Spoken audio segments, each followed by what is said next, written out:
Meetings do not have to be endless to be eternal. James E. Faust. The minutes tick by impossibly slowly. The company big mouth is hogging the floor with some minor gripe, and my to-do list sits screaming at me. I can hear it all the way from my cubicle, but here I am, stuck in the boardroom.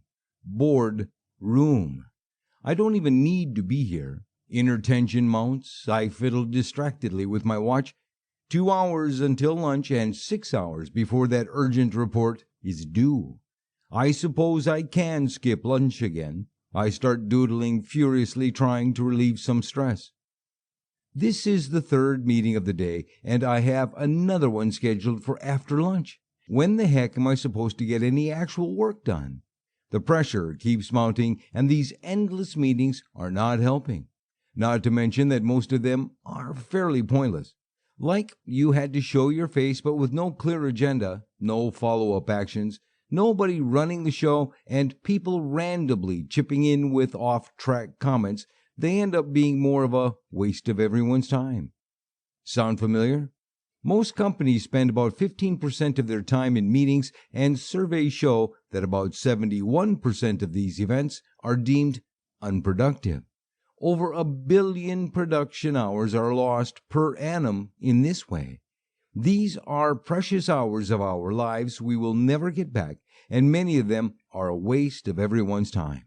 In dollars, researchers estimate that around $37 billion is lost per year to bad meetings. Most of us have been stuck in pointless, unproductive meetings at one time or another. Some of us are unlucky enough to have to endure them on an almost daily basis. Sure, with the advent of online meetings, things are a little easier. At least you don't have to commute, but the consensus is that most meetings are a waste of time. People rock up to them already resistant, irritated, and bored. There is an outdated idea that meetings are what very important people need to do. And of course, we are all very important, so we need to be doing this meeting thing. We see so much media footage of smart people in suits sitting at long, glossy boardroom tables saying high-level things. When we get invited to our first meeting, we feel honored and excited, but that soon wears off. The problem is that not many people have been taught how to prepare for, manage, or run a meeting. They don't know when a meeting is necessary or whether a simple memo will do. As a result, our working days are littered with pointless meetings, the ultimate time wasters. And so everyone grows to loathe these things, and yet meetings themselves are not the problem. We can't put an end to them completely, no matter how much we might secretly want to.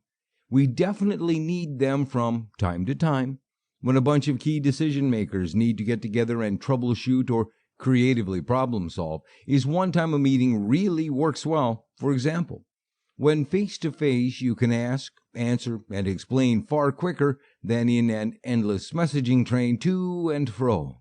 Meetings are needed, not just all the time, and not if they aren't managed well. But how do we make sure we make the best use of meetings? How do we make sure we aren't wasting our time and everyone else's? That's where I come in with a few answers. And let me tell you, I learned the hard way.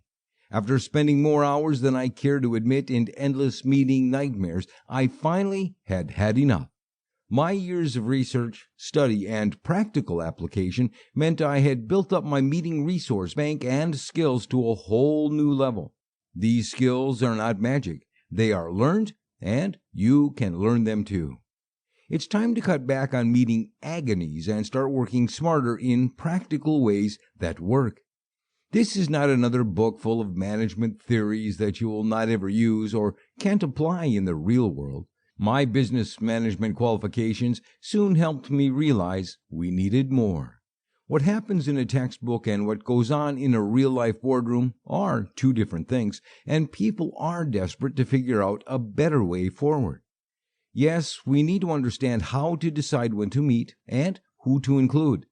Planning ahead and having clear agendas always helps, as does a switched-on meeting coordinator and chairman.